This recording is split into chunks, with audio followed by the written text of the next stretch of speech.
Good morning on this freezing cold morning in Ireland. We've been given permission by Peugeot to test drive the new 508. But we're not going to test it here. Oh no, we're going to test it here. Alicante in Spain. Test the new 508. And well, it's really rather nice. And this is the location.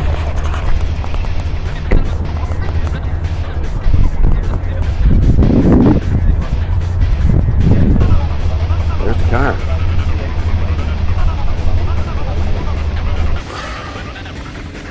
Okay folks, welcome along to the test drive of the Peugeot 508. And this one actually does show me the sat nav properly.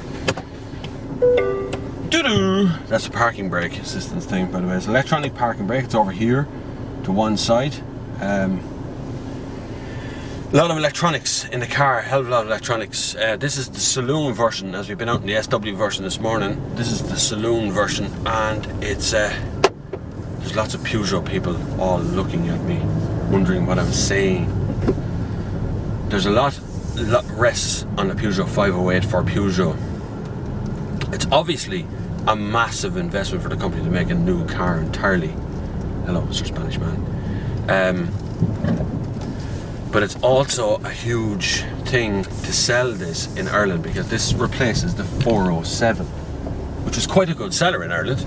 You'll still see quite a few of them around, actually, to be honest with you. Peugeot said there's over still 9,000 in the fleet out there. Not fleet, but you know, car park.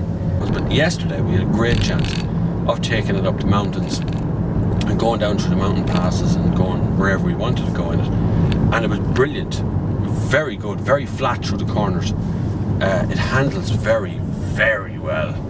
Now yesterday I had a 2.2 litre diesel automatic, and that made for some interesting driving, I have to say. It won't come out in Ireland. It'll be available for special offer and stuff, but it's not even on the price list to have a 2.2. But today I have the one you're going to buy, which is the 2 litre HDI. This is the saloon version, but there is available in SW. And the world's press is here having a look at it. As you can, well, you're going to see in a second when I overtake this person here beside me. There is actually another Peugeot 508 driving along right beside me. As I say, this car is going to be, well, hopefully for Peugeot, a huge seller. Interior fit and finish is spectacularly good. It's very, very pliant on the road. It cruises along. There goes the other 508 there. It's very cruisy. It's very quiet. At high speed, I'm talking motorway speeds, there is a tiny bit of wind noise around the A-pillar, but that's, well, normal enough, to be honest with you, because Peugeot cabins tend to be so quiet. If you've ever driven a 3008, you'll know why I say it's quiet. Because they tend to be so quiet, any wind noise in a Peugeot 508 will show up as being a lot of wind noise, when in actual fact it's not. Nice features that are in the car, in this one particularly, is the sat nav and the heads-up display.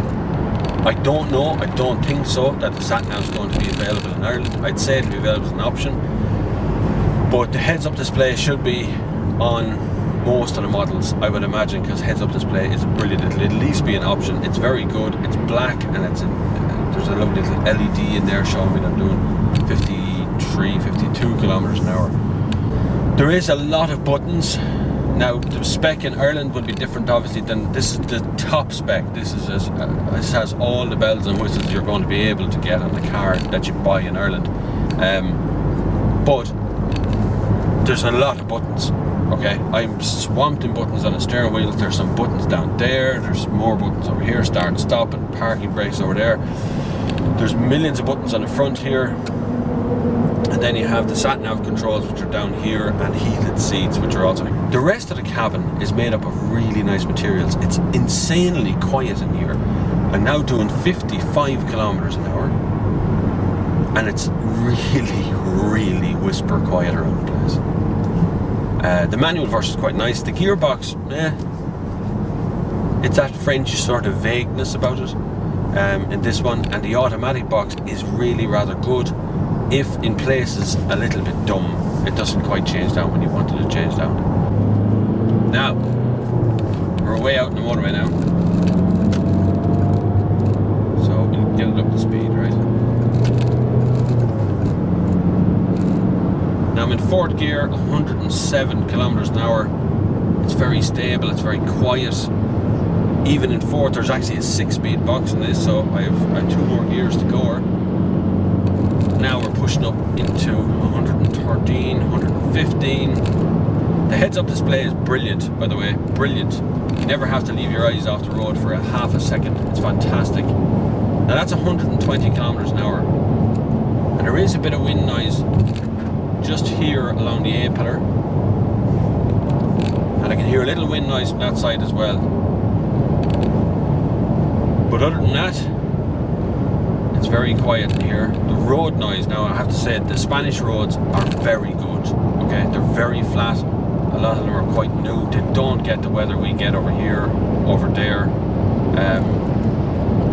They get just, it's nice sunshine most of the time. This is still winter. I mean, this is February. And outside temperature is now 14 odd degrees. Yeah, 14 degrees. I'm still doing 120. But other than the noise around the A pillar, I haven't really noticed anything else. It's very flat in the corners, even on a long corner where you'd expect the suspension to kind of wallow out after a bit. It doesn't. It's very nice. It's very pleasant. Peugeot, in a big press conference that went on till the wee hours last night, are very excited about this car. It's going to compete in places like China, where it's actually going to get manufactured in China, not the ones we buy in Ireland. Ones we buy in Ireland manufactured in France or England. But the Chinese market are quite into their saloon cars. You know, saloon is a sort of a status symbol over there. Whereas Ireland, the Irish market has been diluted somewhat because of crossovers, such as the 388, the Nissan Qashqai. All these cars have actually diluted the saloon market. It's no longer a status symbol to have a saloon. From the 2 cars, I'd actually pick the SW version. I think it has cleaner lines down the side, has a nicer rear end on it as well. It just seems more pleasant. This one seems to be just slightly different. Still, an excellent package from Peugeot, I have to say. A really, really good package. This car is going to start sub 25,000. Top spec one will be stretching into the 30,000s. The SW version, you know, 2.2 litre HDI. We probably won't see it in Ireland on a price list. I don't know why. It's got low CO2. It will be a very expensive car. But the 2.2 litre GT version is called, or the 2.2 litre SW version, the other one, with an automatic box. It's a nice package, really, really nice package. It's a shame, it'd be a shame if Peugeot don't actually bring it into Ireland, expense or not. But we'll see. Other than that, from Alicante in Spain, fare thee well. Enjoy yourselves. See you later on.